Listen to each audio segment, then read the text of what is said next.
Yehovah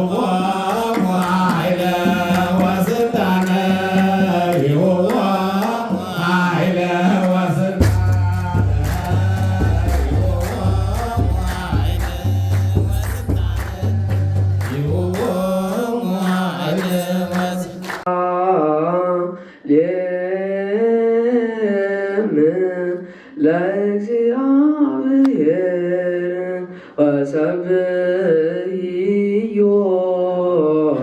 ለአምላክኪ ጽዮን እስመ አጽንዓ መናስክተ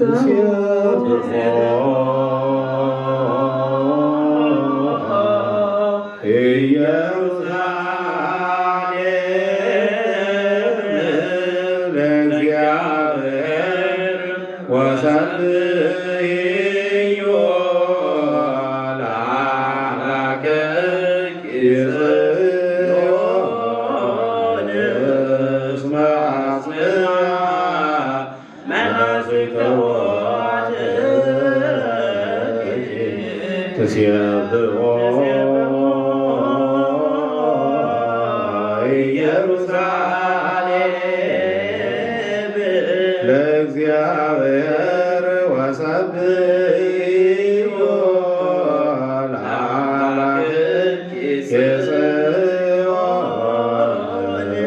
እስመ አጽንዓ መናስክተ ወትኪ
ከ72ቱ አርድእት አንዱ የሆነው ቅዱስ ማርቆስ እንደጻፈው የማርቆስ ወንጌል ምዕራፍ 11 ከቁጥር 1 ወአንጽቆሙ ኢየሩሳሌም ሀበ ቤተ ፋጌ ወቢታንያ ተገቦ ደብረ ዘይት ኢየሩሳሌም በመግባት በደረሰ ጊዜ አጠገብ ወደ ቤተ ፋጌና ወደ ቢታንያ በደረሱ ጊዜም ከደቀ መዛሙርቱ ሁለቱን ላከ።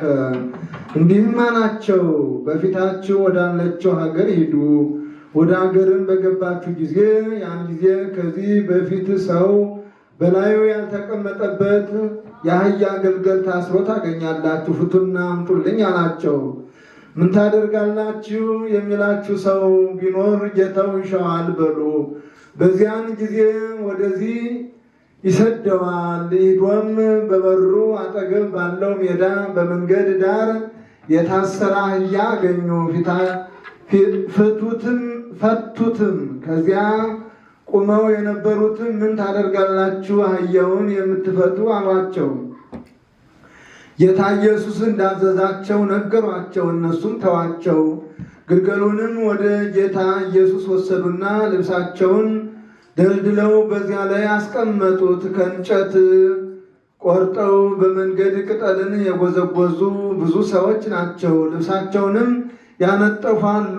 በፊት የሚሄዱ በኋላም የሚከተሉ እንዲህ እያሉ ይጮሁ ነበር፣ ሆሳዕና በእግዚአብሔር ስም የሚመጣ የተባረከ ነው። በእግዚአብሔር ስም የምትመጣ የአባታችን የዳዊት መንግሥትም የተባረከች ናት። ሆሳዕና በአርያም። ጌታ ኢየሱስም ወደ ኢየሩሳሌም ወደ ቤተ መቅደስ ገባ። ሁሉንም አይቶ በመሸ ጊዜ ከ12ቱ ጋር ቢታንያ ሄደ። ጆሮ ያለው መስማትን ይስማ። ለጌታ ለደቀ መዛሙርቱ ሃሌሉያ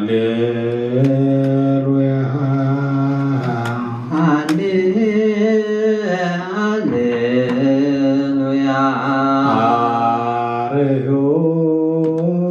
አርዮነ ፍኖቶ አርዮነ ፍኖቶ ወንሑር ቤቶ ወንሑር ቤቶ እስመ ጽዮን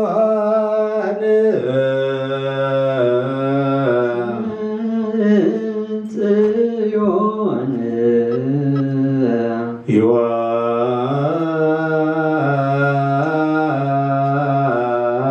ይወጽግ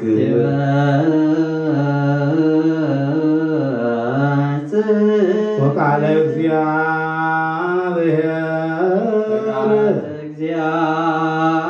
እግዚአብሔር ኢየሩሳሌም ኢየሩሳሌም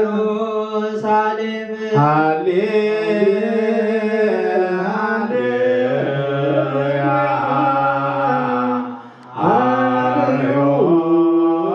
አርዮነ ፍኖቶ ወንሑር ቤቶ እስመ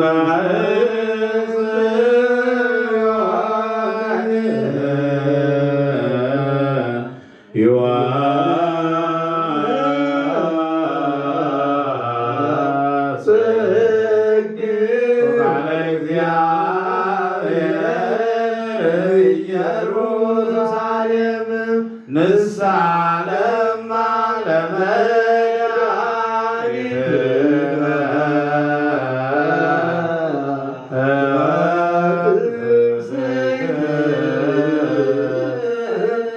ተቀበል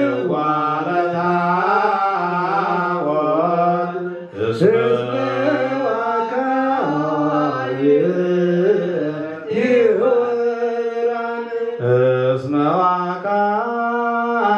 ዋቃይት ወብርሃን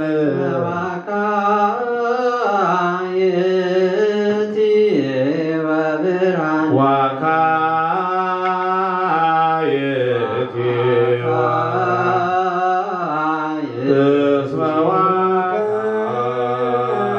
ዋቃይት ወብርሃን ዋቃይት እስመ ዋቃይት ወብርሃን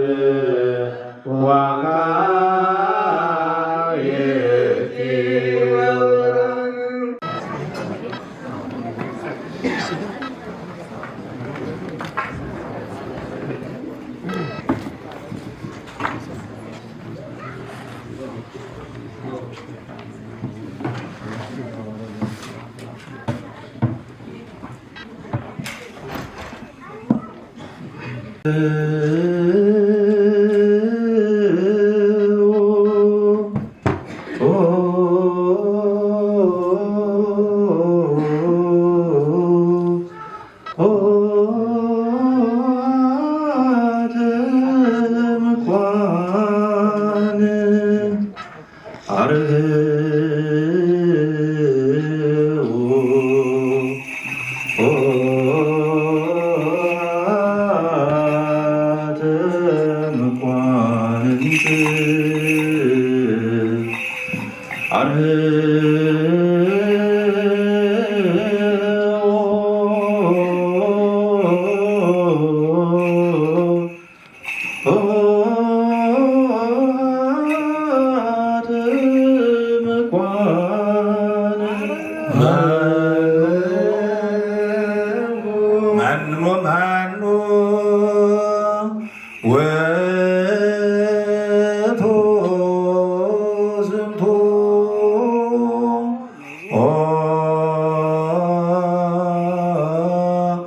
ንጉሠ ስብሐት መኑ ውእቱ ዝንቱ ንጉሠ ስብሐት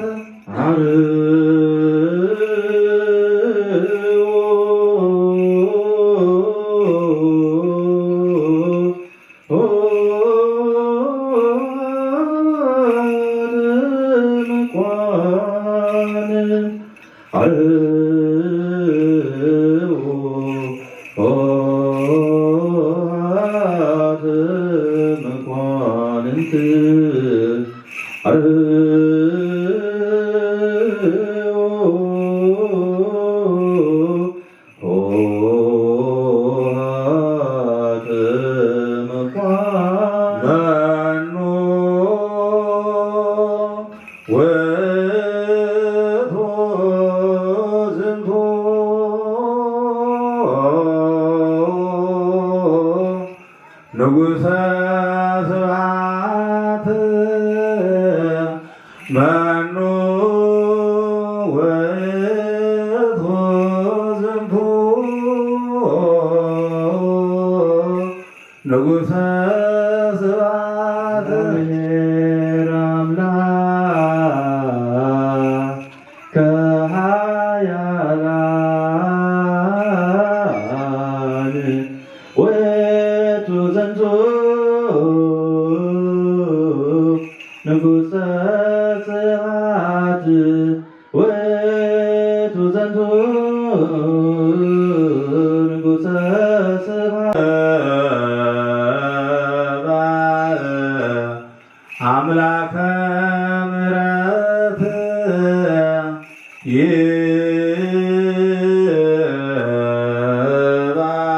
ንጉሠ ስብሐት ንጉሠ ስብሐት ንጉሠ ስብሐት አምላከ ምሕረት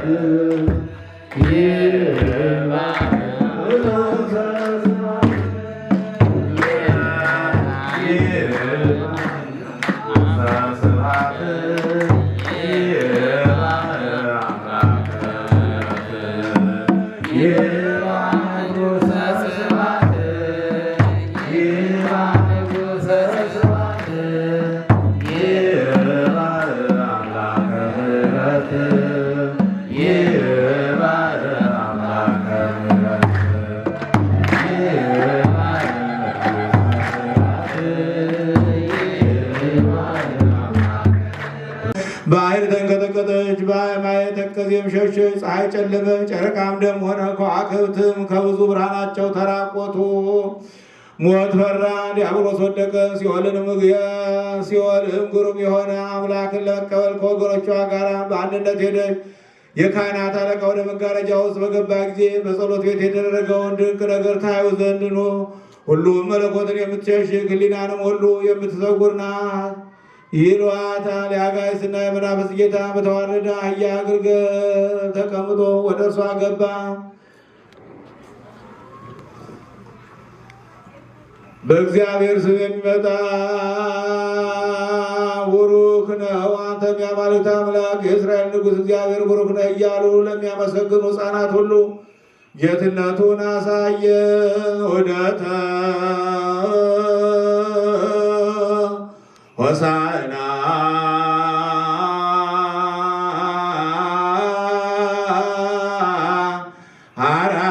አርአየ ለእልያሁ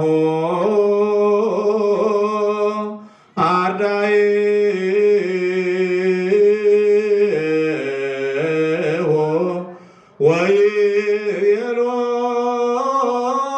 ወይቤሎሙ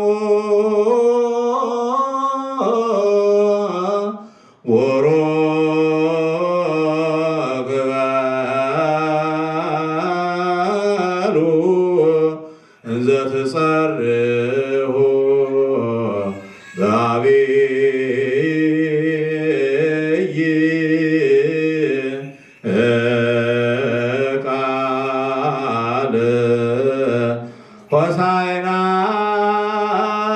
በአርያም ሆሳዕና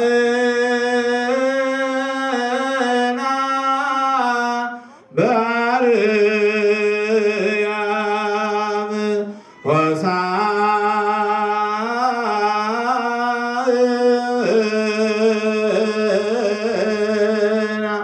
በአርያም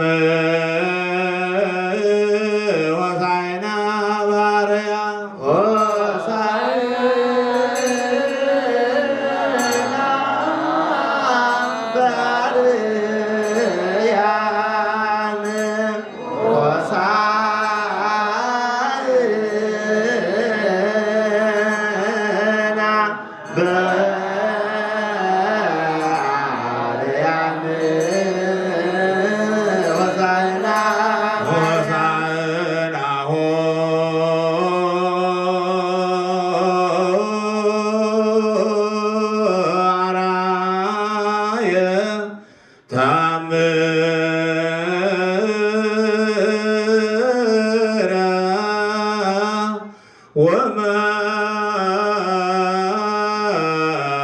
ወመንክረ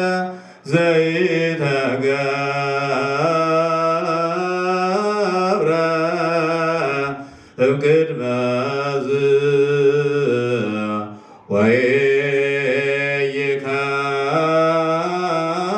ወይከውን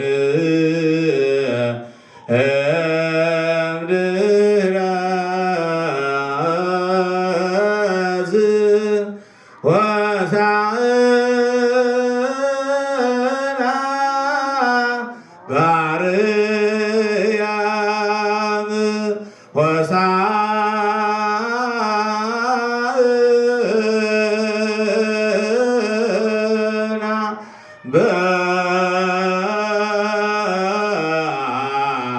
በአርያም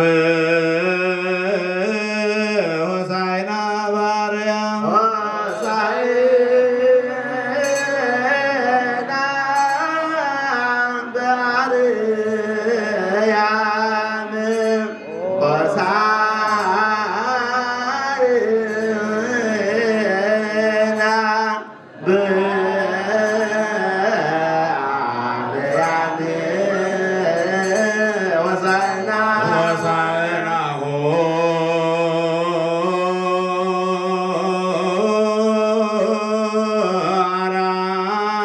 በአርያም ጸጋ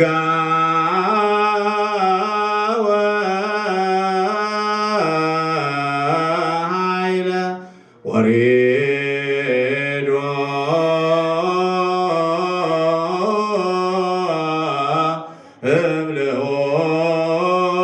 እምልኦል መንበሩ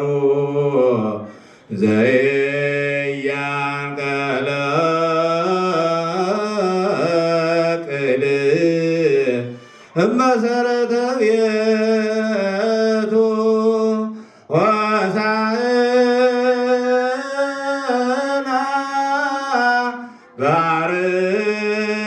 በአርያም ሆሳዕና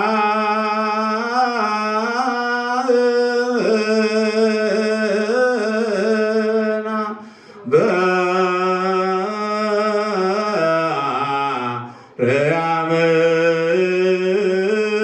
ሆሳዕና በአርያም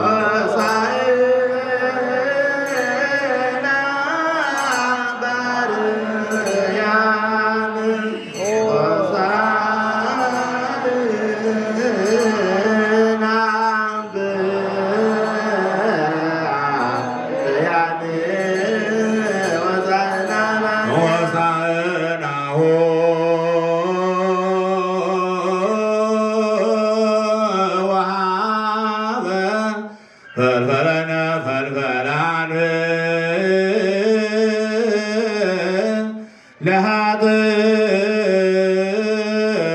ለኃጥኣን ከመ ያጽድቆሙ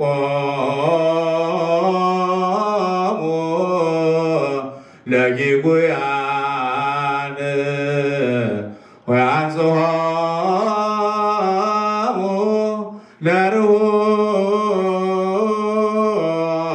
ለርሑሳን ወይቤጦሙ ለስሑታን ሆሳዕና በአርያም ሆሳዕና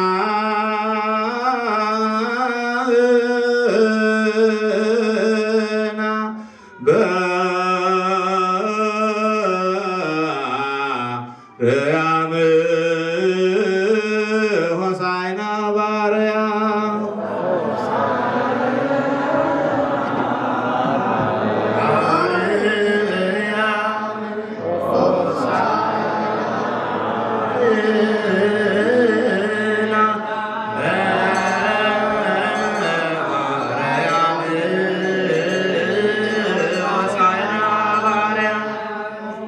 ሆሳዕናሁ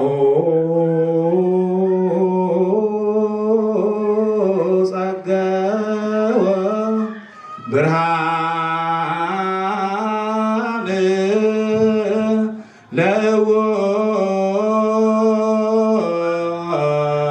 ለዕውራን ዳግመ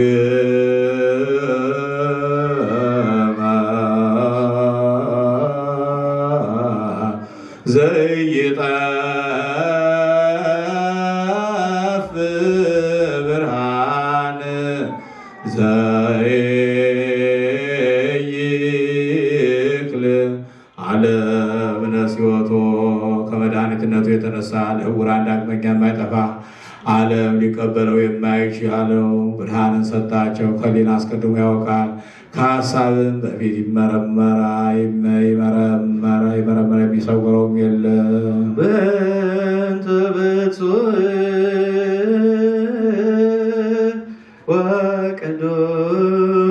ወቅዱስ ርእሰ ሊቃነ ጳጳሳት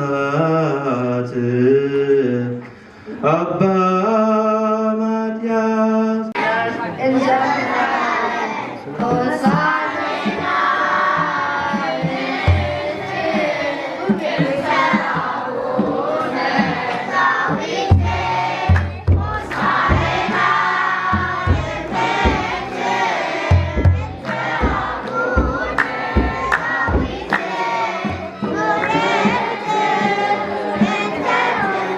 በጭብጨባና በእልልታ አጅቧቸው።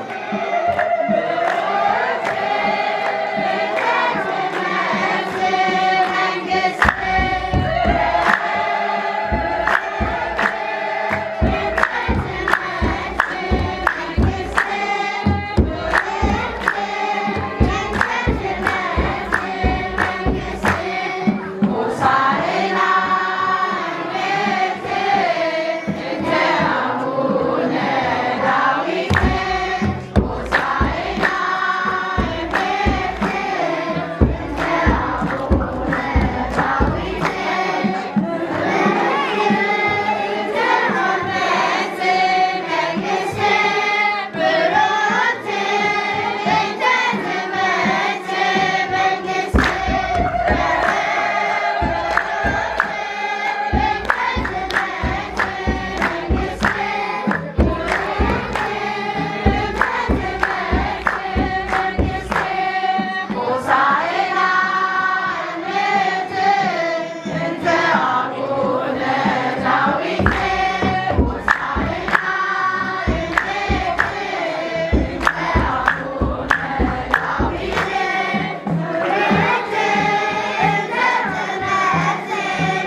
ያለንበት ሁኔታ ትንሽ ህፃናቱን ለመንቀሳቀስ ስለሚያስቸግር እዛው ባላችሁበት ሁኑ።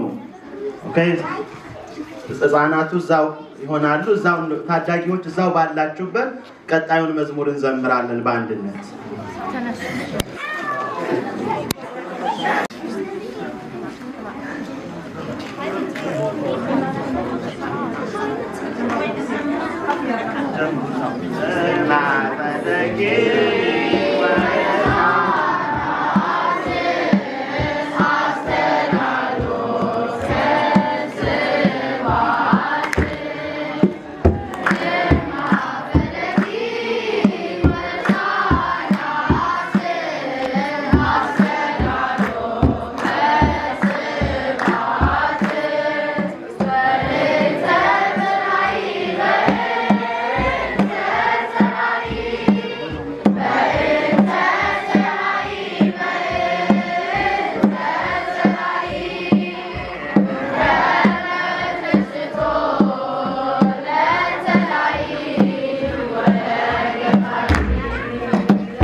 Hey,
In the name of the Father, and of the Son, and of the Holy Spirit, one God. In the name of the Father, and of the Son, and of the Holy Spirit, one God. In the name of the Father, and of the Son, and of the Holy Spirit, one God. Amen. Administrator of our church, the Gate of Light, Birth of St. Mary Sema, Ethiopian Orthodox Tewahedo Church in Leonard, Washington, the Very Reverend Memoraችን Malak Salam, Qasis Kibru. My fathers, the priests, my brothers, the deacons, fathers and mothers, men and women, boys and girls, beloved family of the Almighty God, እንደምን አደራችሁ? እንደምን ሰነበታችሁ? እንኳን አደረሳችሁ። Amen. So today's sermon will be titled, "The Lord has need of them." All right, repeat after me. The Lord has need of them. The Lord has need of them. Okay, what is today? What are we celebrating today? Hosanna. Okay, in English, demo Palm Sunday. Correct, yeah. So we'll be talking about the significance behind Palm Sunday and the many symbolisms behind it. So Palm Sunday in the Orthodox religion, it's a very major holiday. And we'll be reflecting on the journey through Lent, our progress, our struggles, and God's sustaining grace. So you guys were just singing Hosanna. You guys were singing Mezmur. You're saying Hosanna ba'ariyam. What does Hosanna mean? When we say Hosanna, we're crying out to God. We're crying out to God. We're saying, save us. In Psalms 118, it says, Lord, save us. Lord, grant us success. Blessed is he who comes in the name of the Lord. Baruch ze'emetzeh beit እግዚአብሔር. That's what we're saying in Ge'ez. So the story can be found in the gospel that was read today. So Jesus Christ, he tells the disciples to go opposite of the city that they were heading, so that he could go fetch them a donkey and a colt. A colt, if you didn't know, is like a baby donkey. So he asked them, he goes, fetch me a colt, fetch me a donkey. And if they question you, say, the Lord has need of them. This is the title of today's sermon. Say, the Lord has need of them. Good. So the disciples went, and they went to untie the donkey. They went to untie the colt. And the people around them, they were questioning. They were saying, why are you taking the donkey? Well, what are you doing with this? And then immediately, like Jesus Christ had told them, they said to them, the Lord has need of them. So they untied the donkey, they untied the colt, and they brought it to our Lord and Savior. And then what did they do? They took natala, and they took palm leaves, and they put it on the donkey. And then our Lord Jesus Christ, he went on the donkey and he rode into Jerusalem. And then the people around Jerusalem, what were they saying? Hosanna ba'ariyam. Hosanna in the highest. That's what they were yelling. They were pleading to God. They were joyful. They were very happy that Jesus Christ, the Messiah, the one that they had been waiting hundreds of years for to come, had finally came to save them. So they were happy. They were laying down their garments. They were laying down palm leaves on the floor so that the Messiah could walk over it. So we'll be talking about what this means. So Jesus Christ is the King of Kings, the Lord of Lords. Why did he come on a donkey, on something like a lowly animal? Why didn't he come on a big horse? Why didn't he come in a chariot? Why was it just a donkey, a colt? This displays our Lord and Savior, Jesus Christ, his humility. He is King. He is Lord of Lords. Obviously, if he wanted to, he could have came flying into Jerusalem. But the reason why he came on a donkey is because to display his humility, to display his lowliness, and for him to set an example for us. So God chooses to use the unexpected and what are seemingly insignificant. So the donkey and colt, when the disciples went to get the donkey and colt, they were tied to something. This symbolizes bondage. So the past few weeks of this fast, there's been a theme for every week, right? Mis'agu Devra Zayt Zawarada, right? And during these themes, we've been sort of like seeing ourselves in the story. Where do we put ourselves in the story? For Mis'agu, like we're the paralyzed man. We talked about that. Devra Zayt, so on and so forth. So in this story, respectfully, we are the donkeys. We're the colt. How is this? So I said the donkey and colt, they were tied to something, right? And like us, we are tied. What are we tied to? We're tied to sin. We're tied to temptation. We're tied to the world. We're tied to our flesh as humans. So what does God do for us? He unties us from the sin. He unties us from this temptation. He unties us from the world. What does he do? He sends people to help untie us. Just as Jesus Christ sent the disciples, God sends other people in our lives so that they can help untie us.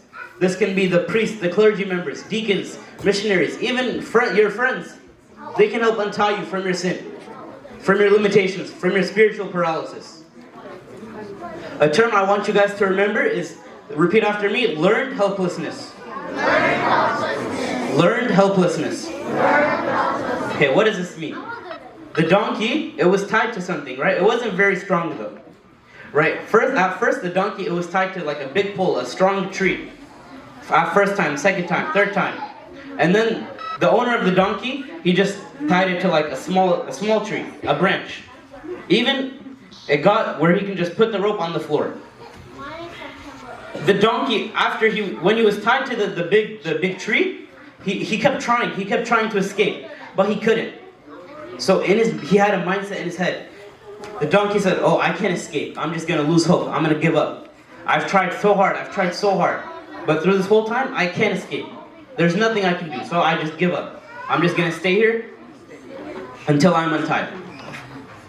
So like us, we also have this mindset, right? When we're in sin, when we have sin on us, when we do bad things, we try to escape it as much as we can. But we can't. We have a mindset. We're too far back. We can't return. We've already done this sin. I can't return to God. We have this mindset in our heads, most of us. And that's true. We can't be untied from this sin without the power of God. Without the assistance of Jesus Christ, we can't be untied from this bondage. But Jesus Christ, what does He do? He sends people in our life to untie us, to help untie us from this bondage of sin.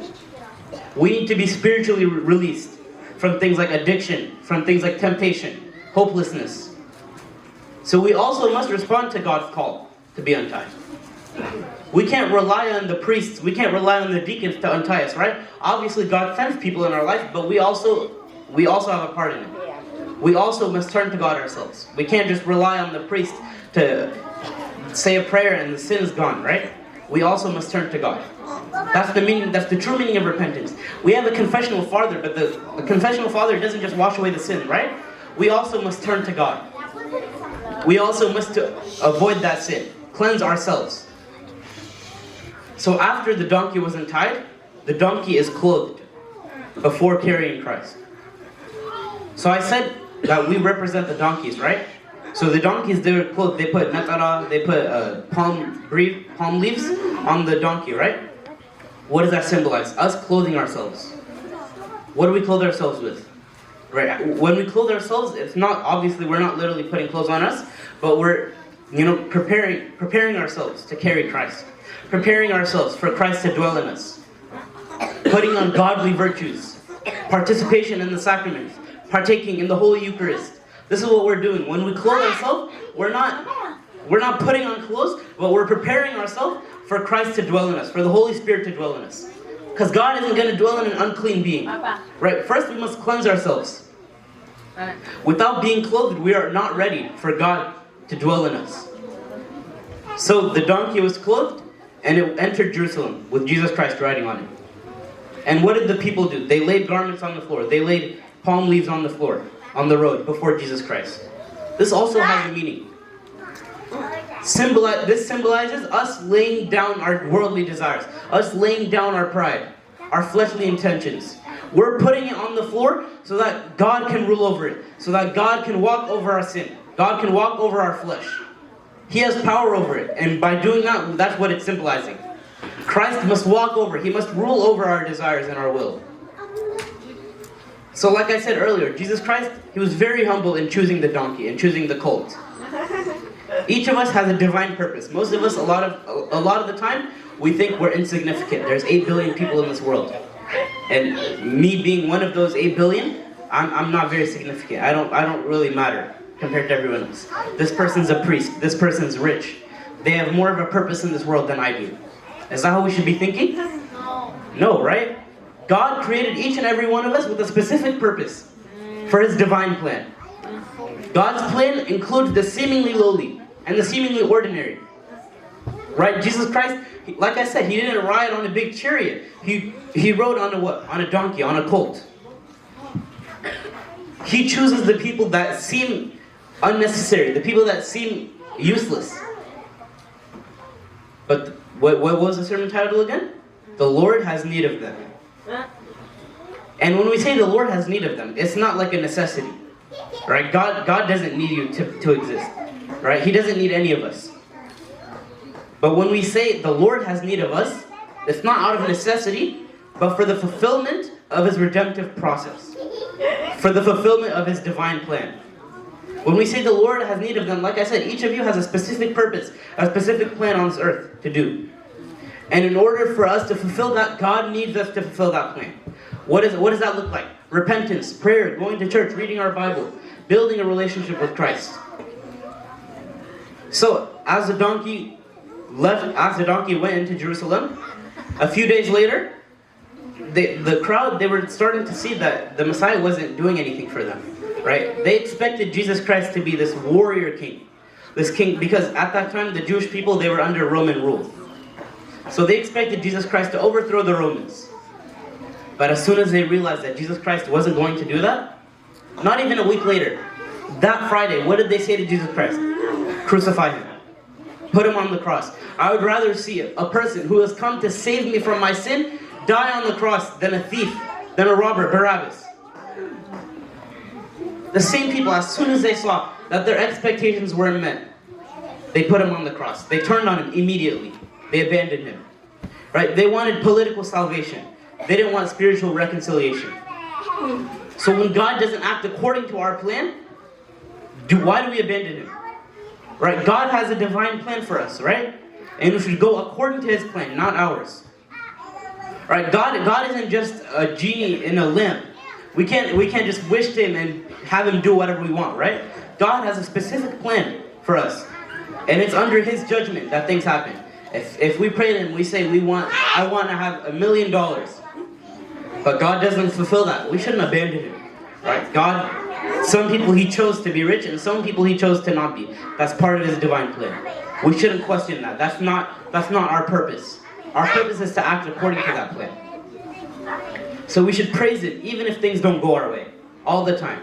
That's what it means. Hosanna. When we're saying that, we're praising Him. So, during this fasting season, are we tied by things that God can easily break? Have we been clothed in righteousness? Are we prepared for Christ to dwell in us? We should be asking ourselves that question. So, like I said, a few days later, on Good Friday, Jesus Christ, He went up, He was crucified. He took up His cross. He took up His cross to Calvary. And like Christ, we should also be taking up our cross. What does that look like?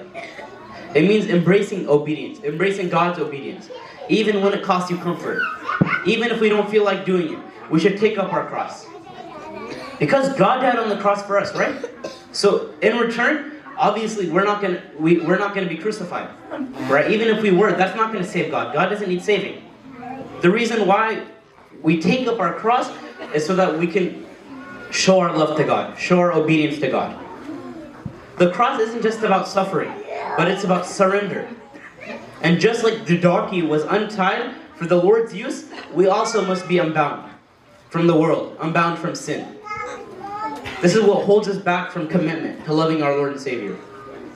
Being tied to the world holds us back from this commitment. We say that we're going to love God another time. We say that we're going to do all these things. Oh, next time, I'm going to do this now. And next time, I'm going to return to God. I'm going to repent to God. This is what's holding us back. Because we're tied, we can't turn back to God. This is what's holding us back from this commitment. So carrying our cross, it's not a burden. We shouldn't think of it as a burden, but instead a privilege for us to be able to honor Christ. So do we lay down our fleshly garments or hold on to them? Are we willing to be used like a donkey to serve God's divine purpose?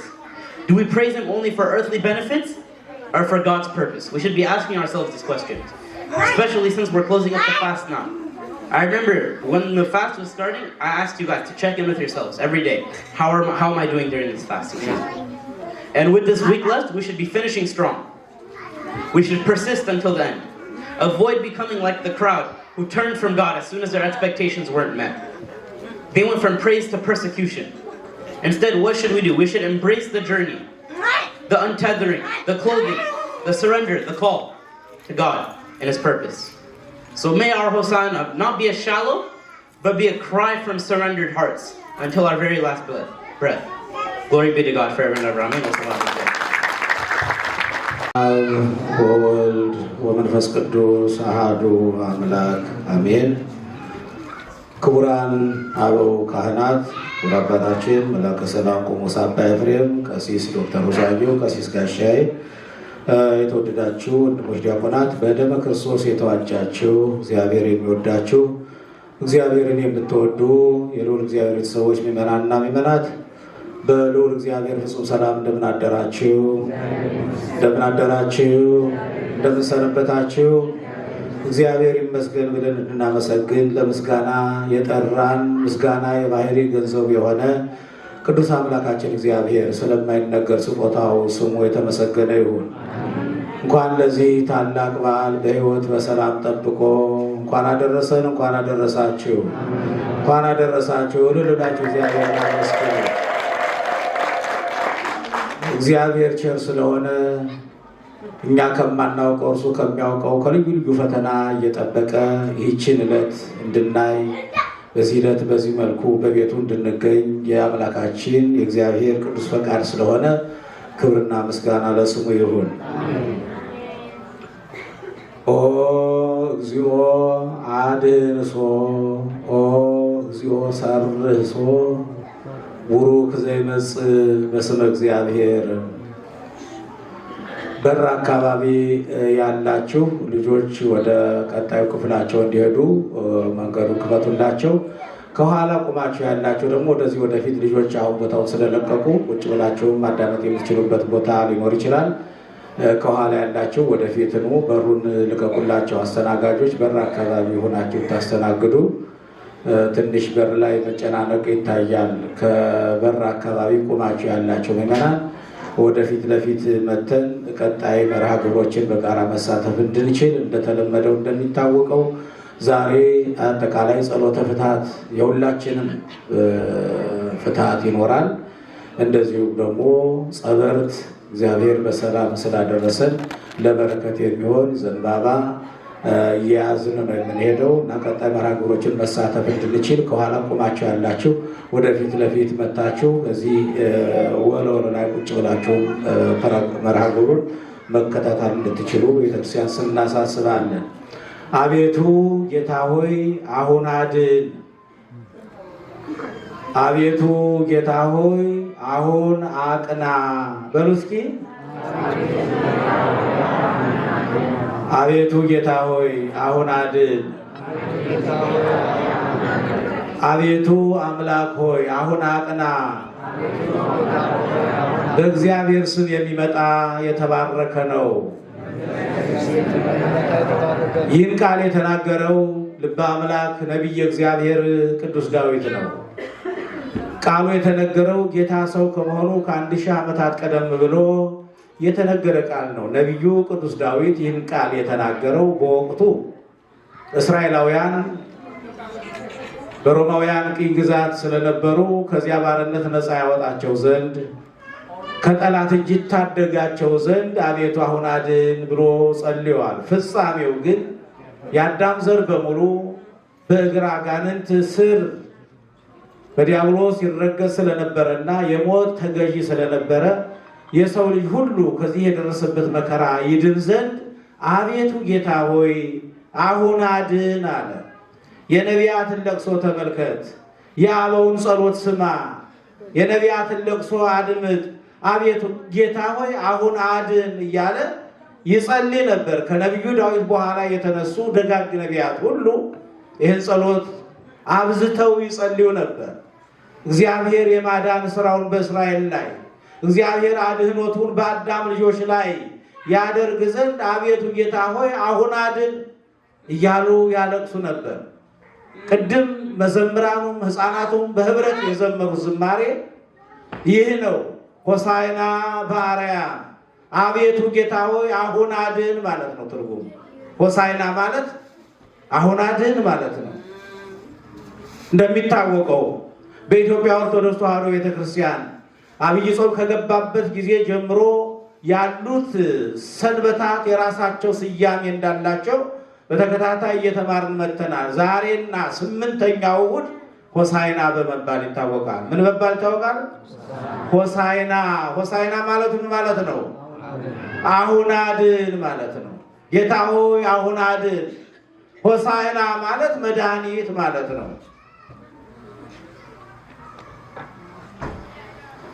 የሆሳዕናን ታሪክ አራቱም ወንጌላውያን በማስተባበር ገልጸውታል። በዛሬው ዕለት በቤተ ክርስቲያናችን ከምን ጊዜውም በተለየ መልኩ ስርዓቱ ለየት ያለ ነው። የሆሳዕና ስርዓት በሆሳዕና የሚደረገው ስርዓት አምልኮ ከምን ጊዜውም ለየት ያለ ነው። በምን ይለያል? እንዳያችሁት የዛሬው ልዩ የሚያደርገው ባለፈው ሳምንት ቅዳሴ ያስቀድሰናል፣ ትምህርት ተምረናል፣ ስርዓት አምልኮውን አከናውነናል። ከሌሎቹ ዕለታት የሆሳዕና የሚለይበት ምክንያት ምንድን ነው? ትዝ ይላችኋል? ምንድን ነው ልዩነቱ?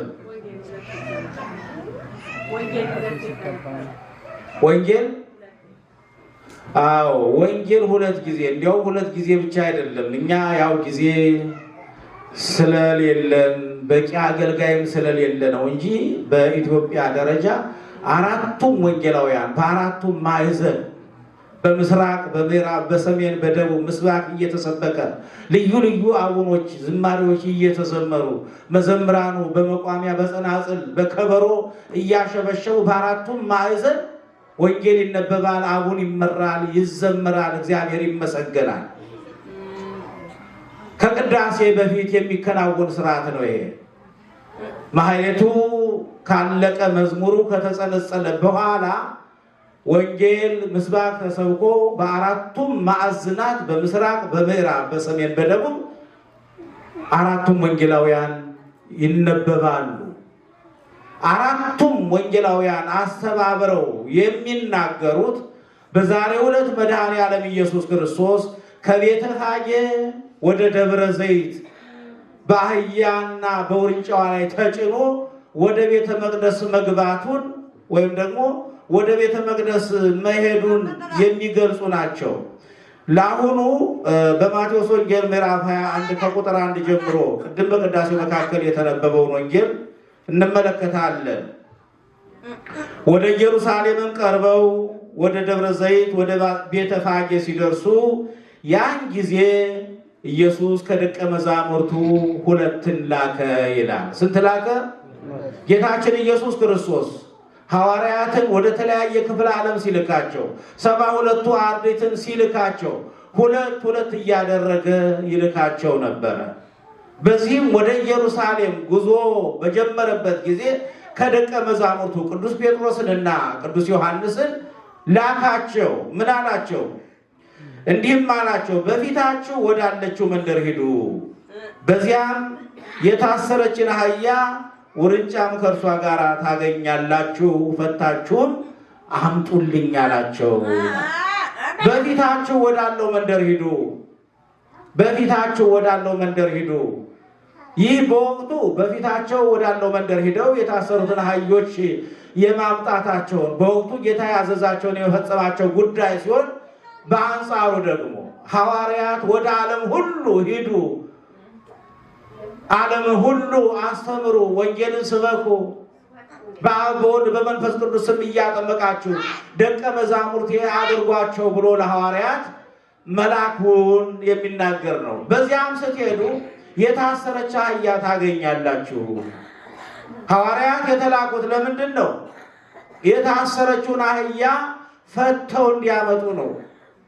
የታሰሩትን እንዲፈቱ፣ በማይሰራ ኃጢአት ተይዘው ያሉ የአዳም ልጆች ሁሉ ከኃጢአት ማሰሪያ ይፈቱ ዘንድ እነሆ የታሰረ በምድር ያሰራችሁት በሰማይ የታሰረ ይሆናል፣ በምድር የፈታችሁት በሰማይ የተፈታ ይሆናል፣ የመንግሥተ ሰማያትን መክፈቻ ቁልፍ እሰጣችኋለሁ ብሎ ስልጣነ ክህነትን ሰጥቶ ለሐዋርያት ወደ ዓለም ልኳቸዋል።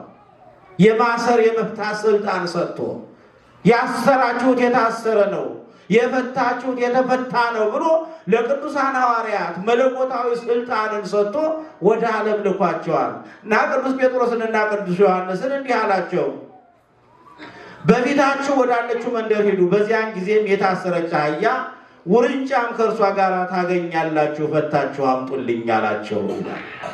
የታሰሩት የአዳም ልጆች በሙሉ ምሳሌ ነው። የእነዚህ አህዮች ምሳሌ የታሰሩት አህዮች የሰው ልጅ በአዳምና በሔዋን በደል ምክንያት የኃጢአት እስረኛ ሆኖ ነበር። ከእግዚአብሔር ጋር ተለያይቶ ነበር። ሞት ነግሶበት ነበር። ስለዚህ ከዚያ እስራት የሚፈቱበት ጊዜ መድረሱ ሲናገር የታሰረችን አህያ ፈታችሁ አምጡልኝ አላቸው። ማንም አንዳች ቢላችሁ ለጌታ ያስፈልጉታል በሉ አላቸው። ባለቤቱ ጌታቸው ይፈልጋቸዋል በሉ። ማንም አንዳች ቢላችሁ ሰማይንና ምድርን የፈጠረ አምላክ የፈጠረውን ፍጥረት ከፈለገበት ቦታ አንስቶ ወደ ፈለገው ቦታ የማስቀመጥ ስልጣንና መብት አለውና ማንም አንዳች ቢላችሁ ጌታቸው ይፈልጋቸዋል በሉ ካለ በኋላ ለጽዮን ልጅ እነሆ ንጉሥሽ የዋህ ሆኖ በአህያ ላይና በውርንጫይቱ ግልገል ተቀምጦ ወደ አንቺ ይመጣል በሏት ተብሎ በነቢዩ የተነገረው ይፈጸም ዘንድ ይሆነ ይላል። ይህን ቃል የተናገረው ቅዱስ ማቴዎስ ይህንን ቃል የጻፈው ከትንቢተ ዘካርያስ ምዕራፍ 9 ቁጥር 9 ላይ ያለውን ቃል አንስቶ ነው። ምን ይላል በትንቢተ ዘካርያስ? እነሆ ንጉሥሽ የዋህ ሆኖ በአህያ ላይና በአህያይቱ ግልገል በውርንጫዋ ላይ ተቀምጦ ወደ አንቺ ይመጣል በሏት ተብሎ በነቢዩ በዘካርያስ የተነገረው ይፈጸም ዘንድ ይህ ሆነ። ደቀ መዛሙርቱም ሄደው ኢየሱስ እንዳዘዛቸው አደረጉ። አህያይቱንና ውርንጫውንም አመጡለት፣ ልብሳቸውን በእነርሱ ላይ ጫኑ፣ ተቀመጠባቸው።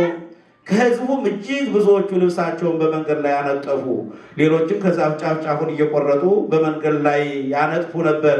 የሚቀድሙትም ሕዝብ የሚከተሉትም ሆሳዕና ለዳዊት ልጅ በጌታ ስም የሚመጣ የተባረከ ነው፣ ሆሳዕና በአርያም እያሉ ጮሁ ይላል።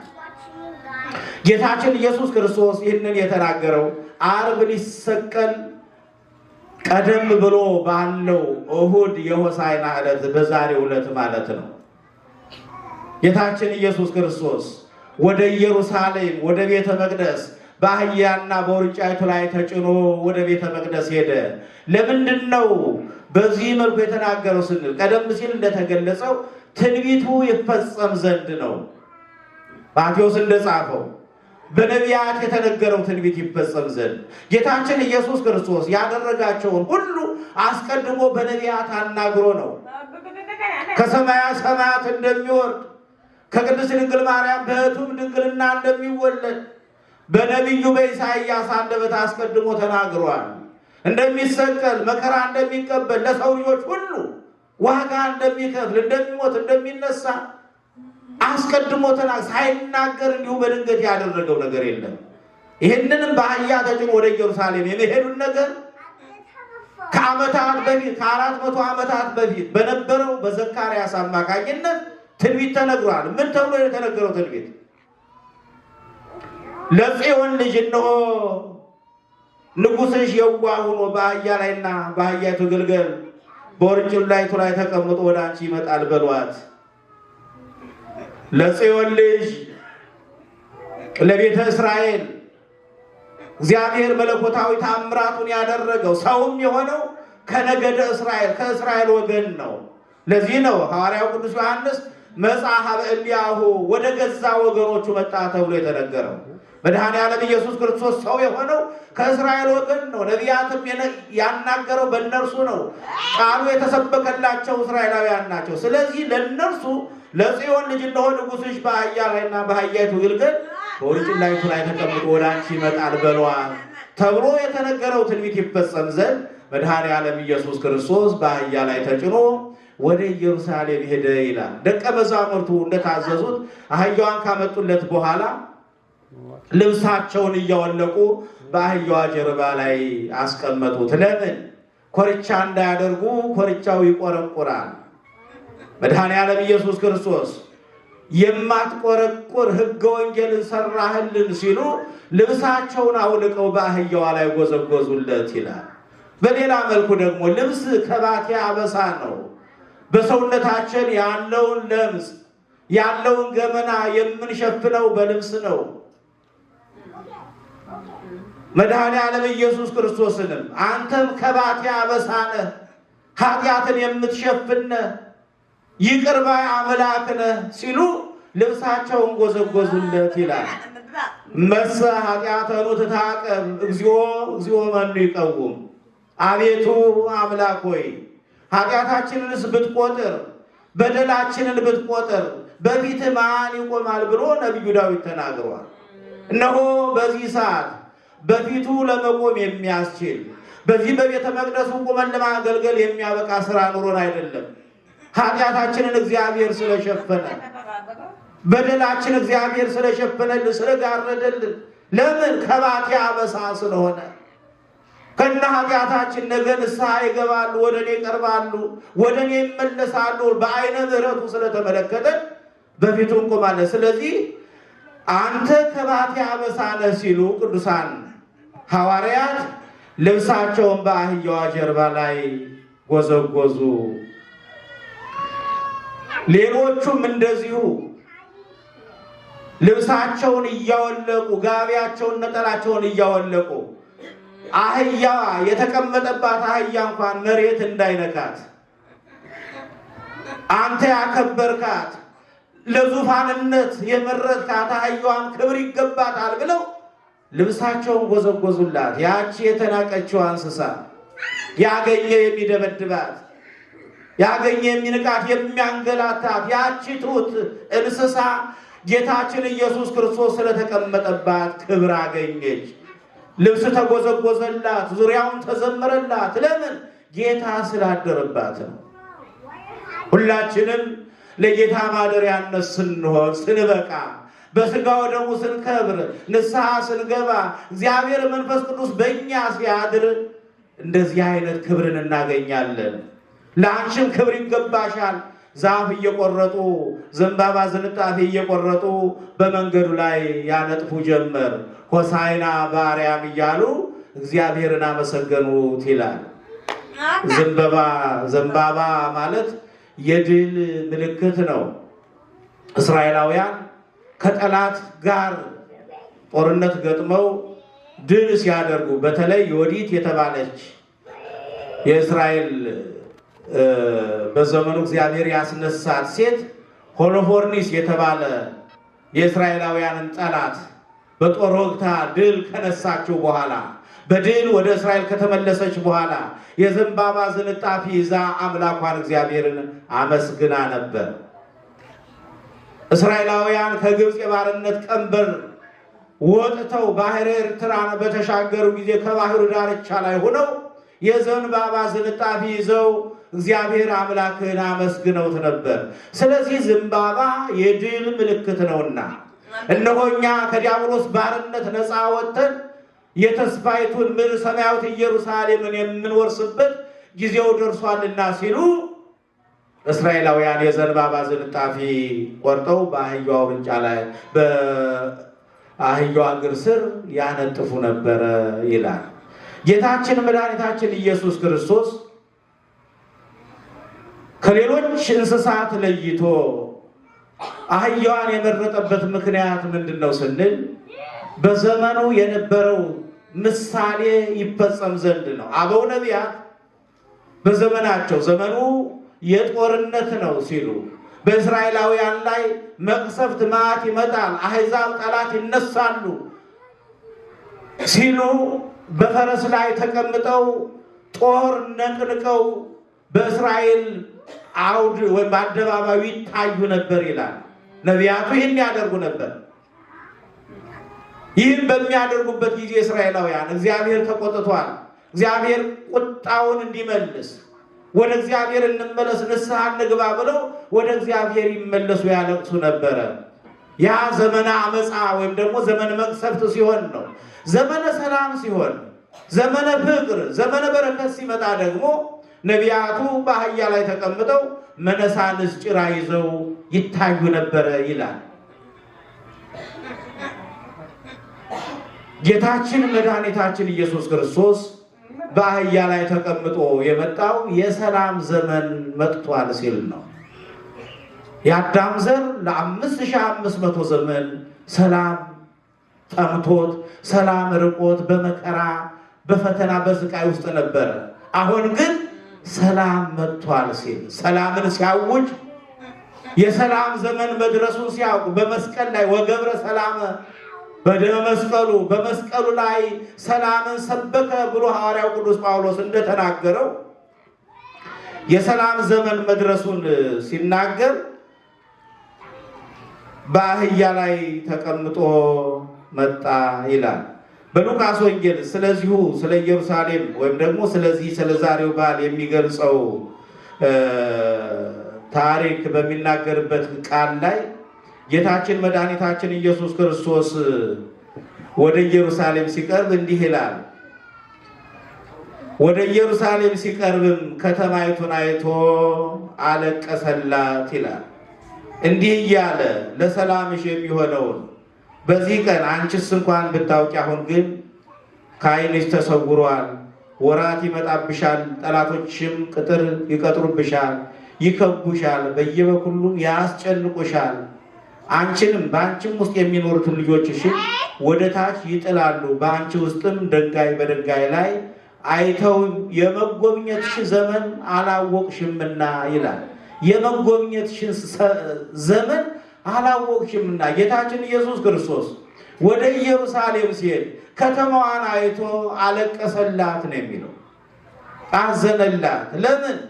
ያ የሰላም አለቃ የሰላም ንጉሥ ሰላማዊ ኢየሱስ ክርስቶስ ሰላምን ይዞ እስራኤላውያንን ዶሮ ጫጩቶቿን በእቅፍ አቅፍ አድርጋ እንደምትይዝ ሊያቅፋቸው ሊንከባከባቸው ሰላሙን ሊሰጣቸው በመጣ ጊዜ እነርሱ ግን አልተቀበሉትምና ሰላማቸውን አላወቁምና ንጉሳቸውን አውቀው አልተቀበሉትምና ስለዚህ አይቶ አለቀሰላቸው።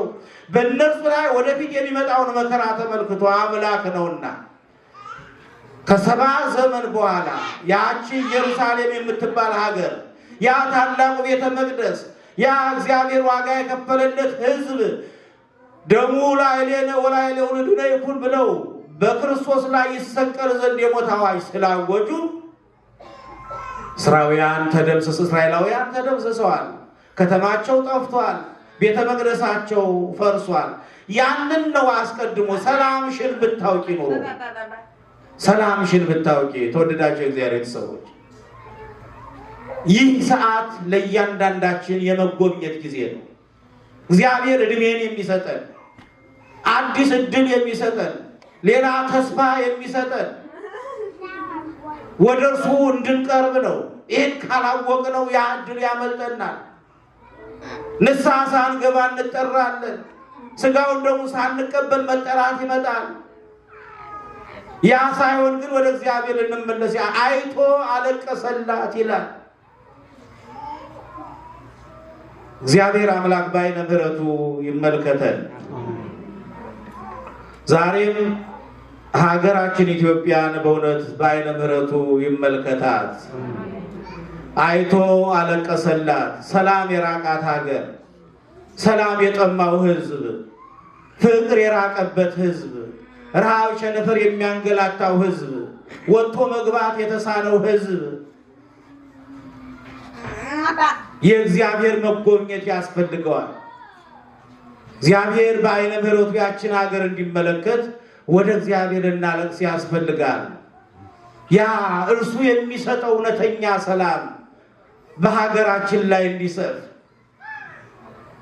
የሰው ልጅ ሰላምን ለማምጣት የተለያዩ ሙከራዎችን ያደርጋል። በስብሰባ ብዛት ሰላም አይመጣም። በጦርነት ሰላም አይመጣም። በተባበሩት መንግስታት ሰላም አይመጣም። በዓለም ምክር ሰላም አይመጣም። ዓለም የሚያመጣው ሰላም ቢሆንም እንኳን ጊዜያዊና ቅጽበታዊ ነው። የማያሳርፍ የማያረጋጋ ነው። መድኃኔዓለም ኢየሱስ ክርስቶስ በዮሐንስ ወንጌል ምዕራፍ 14 ላይ እንደገለጸው እነሆ ሰላሜን እሰጣችኋለሁ፣ ሰላሜንም እተውላችኋለሁ። እኔ የምሰጠው ሰላም ዓለም እንደሚሰጠው አይነት ሰላም አይደለም ይላል። ለሐዋርያት የተሰጣቸው ሰላም ሐዋርያት ለብሰው ወደ ዓለም ወንጌልን የሰበኩበት ሰላም በመከራ ውስጥ ሆኖ በደስታ የሚያኖር በሰይፍ በስለት በመከራ እየተንገላቱ ያን ሁሉ በደስታ እንዲቀበሉ የሚያደርግ ሰላም፣ ድህነቱ፣ ረሃብ፣ ቸነፈሩ ከጌታዬ ፍቅር የሚለየ ማን ነው ያለ ሐዋርያው ቅዱስ ጳውሎስ። ረሃብ ነውን? ጦርነት ነውን? ችግር ነውን? መለያየት ነውን? በዚህ ሁሉ ፈተና ሆነው እግዚአብሔርን በደስታ ያገለግሉ ነበር። ስለዚህ መድኃኔዓለም ኢየሱስ ክርስቶስ የሚሰጠው ሰላም እውነተኛ ሰላም ነው እና በዛሬው ዕለት ጌታችን መድኃኒታችን ኢየሱስ ክርስቶስ በአህያና በውርንጫው ላይ ተቀምጦ ወደ ኢየሩሳሌም በክብር የገባበትን ዕለት ነው እያከበርን ያለ ነው። ደቀ መዛሙርቱም ሄደው ኢየሱስ እንዳዘዛቸው አደረጉ። ከሕዝቡም እጅግ ብዙዎቹ ልብሳቸውን በመንገድ ላይ ያነጠፉ፣ ሌሎችም ከዛፍ ጫፉን እየቆረጡ በመንገድ ላይ ያነጥፉ ነበር። የሚቀድሙትም ሕዝብ የሚከተሉትም ሆሳዕና ለዳዊት ልጅ በጌታ ስም የሚመጣ የተባረከ ነው፣ ሆሳዕና በአርያም እያሉ ይጮሁ ነበረ። ወደ ኢየሩሳሌምን በገባ ጊዜ መላው ከተማ ይህ ማን ነው ብሎ ተናወጠ ይላል። ጌታ ሐዋርያቱን ሕፃናቱን አእላፍ አስከትሎ በሚጓዝበት ጊዜ ሐዋርያት ያመሰግኑ ነበር። ማፈ ደቂቅ ወሕፃናት አስተዳሎከ ስብሐተ፣ ሕፃናቱ ያመሰግኑ ነበር። በዝማሬው ብዛት ምድር ተናወጠች። በኢየሩሳሌም የነበሩ ጸሐፍት ፈሪሳውያን ደግሞ ያን የምስጋና ድምፅ ሰምተው ጌታ ሆይ እባክህ ዝም እንዲሉ ንገራቸው፣ ጩኸታቸው ሰላም ነሳን አሉት። ጌታችን ኢየሱስ ክርስቶስ ግን እነዚህ ሕፃናት ዝም ቢሉ የቢታንያ ድንጋዮች ያመሰግኑኛል። ዛሬ ግዕዛን የሌላቸው ፍጥረታት ሳይቀር አምላካቸውን እግዚአብሔርን ያመሰገኑበት የምስጋና ቀን ነው። በነቢዩ በቅዱስ ዳዊት እንደተነገረው ቅድም ሕፃናት በንጹሕ አእምሯቸው ያመሰግኑት አይነት ምስጋና እነሆ ከሚጠው ሕፃናት አንደበት ለአንተ ምስጋናን አዘጋጀህ ብሎ ነቢዩ ቅዱስ ዳዊት የተናገረው ያ ትንቢት የተፈጸመበት ዕለት እግዚአብሔር በክብር የተመሰገነበት የምስጋና ቀን ነው። ለዚህ የምስጋና ዕለት ያደረሰን አምላካችን እግዚአብሔር ስሙ የተመሰገነ ይሁን። ሁላችንን እልል ብለን እግዚአብሔር እናመስግነው። እግዚአብሔር ይህን ዕድል ስለሰጠን፣ ይህን ጊዜ ስለሰጠን፣ ለዚህ ዕለት ስላደረሰን፣ በዚህ መልኩ በቤቱ በክብሩ በዚህ መልኩ ስላቆመን ክብርና ምስጋና ለአምላካችን ለእግዚአብሔር ይሁን። በዓሉን የሰላም የምሕረት የይቅርታ የበረከት በዓል ያድርግልን። ሁላችንን ከክፉ ሁሉ ጠብቆ ሳይነጥለን ክፉ ሳያሳየን ከነ ቤተሰቦቻችን ጠብቆ ለዛሬ ዓመት በሰላም ያድርሰን። አምላካችን እግዚአብሔር ስሙ የተመሰገነ ይሁን። ወስብሐት ለእግዚአብሔር።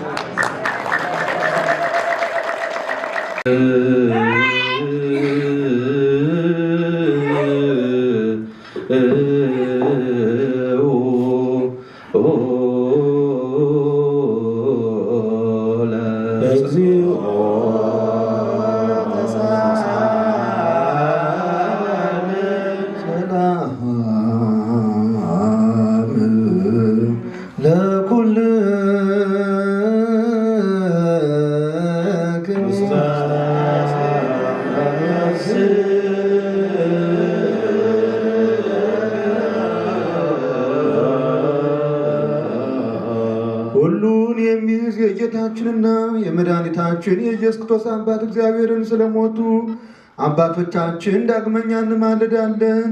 በለመለመ ቦታና የዕረፍት ውሃ ባለበት ነፍሳቸውን ነፃ ያደርግ ዘንድ ትንሣኤን በሠራባት ቀን ሥጋቸውን ማስነሳትን ያስተባብር ዘንድ በማይታበል ተስፋው መንግሥተ ሰማይን ያድል ዘንድ ስለ አገልጋዮቹ በእንተ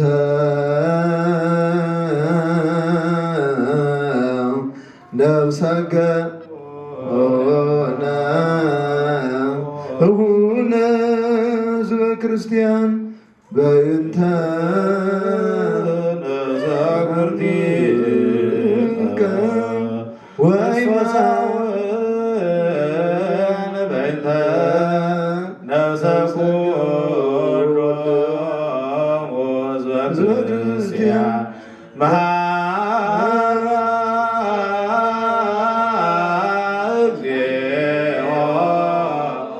ለነፍሳመትከ ጸዳለ ማርያም በሐፀደ ማርያም መሐራ እግዚኦ ለነፍሳመትከ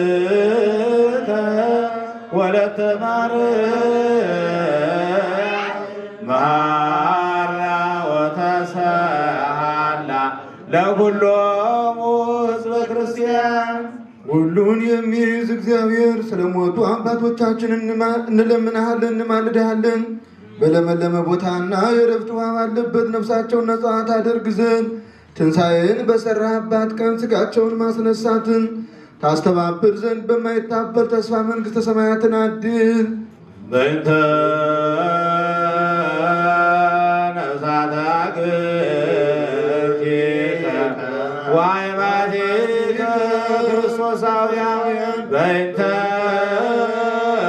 ነፍሰ አመትከ አጸደ ማርያም በእንተ ነፍሰ አመትከ ወለተ ማርያም እግዚኦ ለነፍሳት አግብርቲከ ወአዕማዲከ ኩሎሙ ክርስቶሳውያን መሐራ እግዚኦ ለነፍሰ አመትከ አጸደ ማርያም መሐራ ወተሰሃላ ለነፍሰ አመትከ ወለተ ማርያም የነፍሳቸውን መንገድ ነፃ አድርገህ ያለመከልከልና ያለምቀኝነት በሚገባው ጊዜ ስጣቸው። ሥጋቸውን ከነፍሳቸው ጋር አስተባብረ አስነሳ፣ መንግሥተ ሰማያትን አድለ። በእንተ ነፍሳተ አግብርቲከ ወአዕማዲከ ክርስቶሳውያን በእንተ ነፍሰ አመትከ አጸደ ማርያም በእንተ ነፍሰ አመትከ ወለተ ማርያም ዓይን ያላየውን ጆሮ ያልሰማውን በሰው ልብ ያልታሰበውን በጎ ዋጋ ሰጥተህ አንተ እግዚአብሔር ለሚወዱ እንዳዘጋጀላቸው መጠን የሚያሳርፍና የሚያረጋጋ ለሰዎች ላክ። የሚያሳርፍና የሚያረጋጋ ለሰዎች ላክ። የሚያሳርፍና የሚያረጋጋ ለሰዎች ላክ። ጠባቂውን አድል። በክርስቶስ በእርሱ ያለ ክብር ላንተ ይገባል። ከእርሱ ጋር ከመንፈስ ቅዱስ ጋር ዛሬም ዘወትርም ለዘላለሙ አሜን።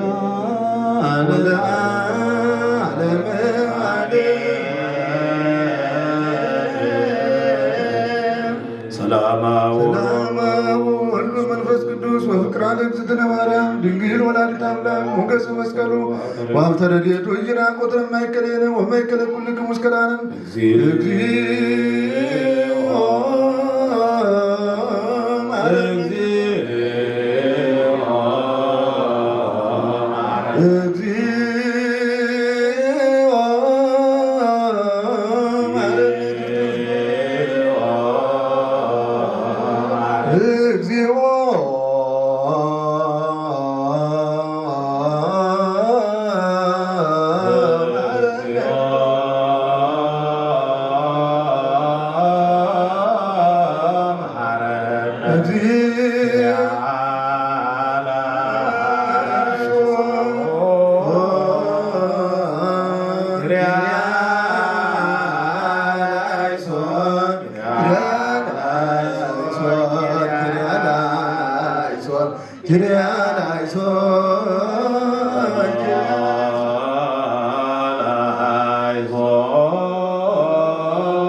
ክርስቶስ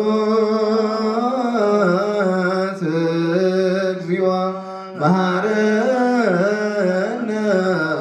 ክርስቶስ እግዚኦ መሐረነ ክርስቶስ እግዚኦ መሐረነ ክርስቶስ እግዚኦ መሐረነ ክርስቶስ እግዚኦ መሐረነ ክርስቶስ እግዚኦ መሐረነ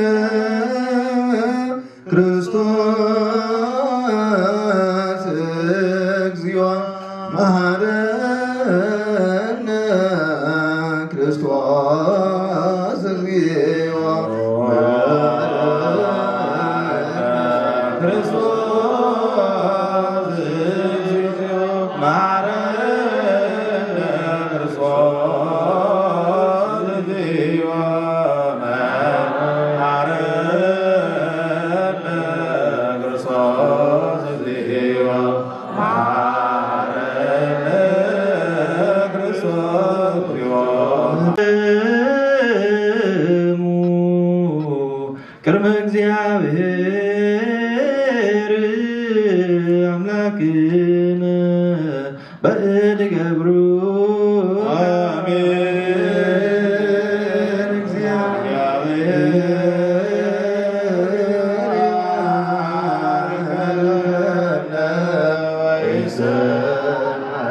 አቤቱ ጌታ ሆይ ሕዝብህን አድን ርስትህንም ባርክ። አቤቱ ጌታ ሆይ ሕዝብህን አድን ርስትህንም ባርክ።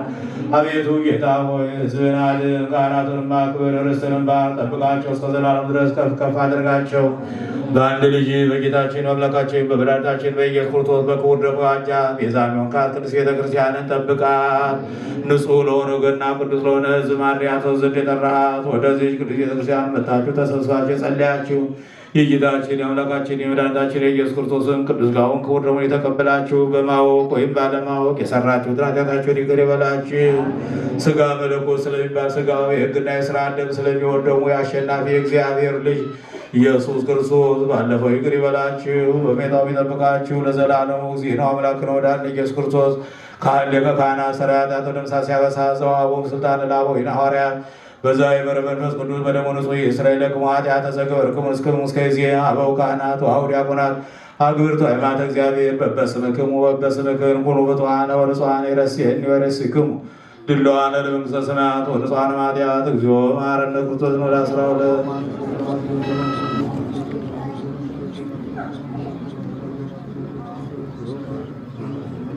ከማሁ ቤተክርስቲያን ማርያም መሐረነ ክርስቶስ ነው 12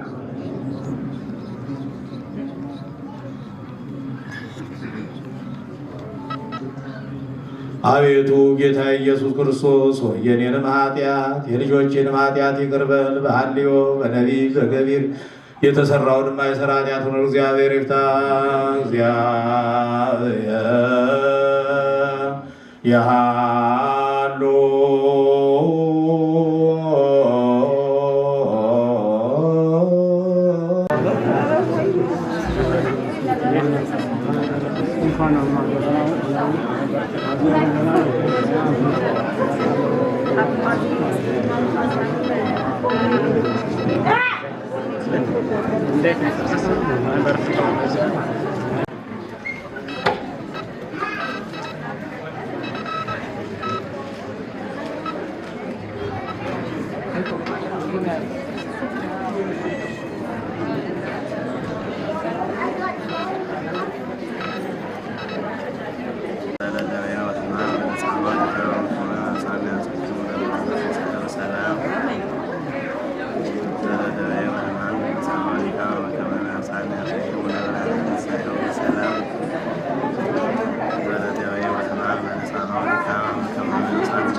Ow!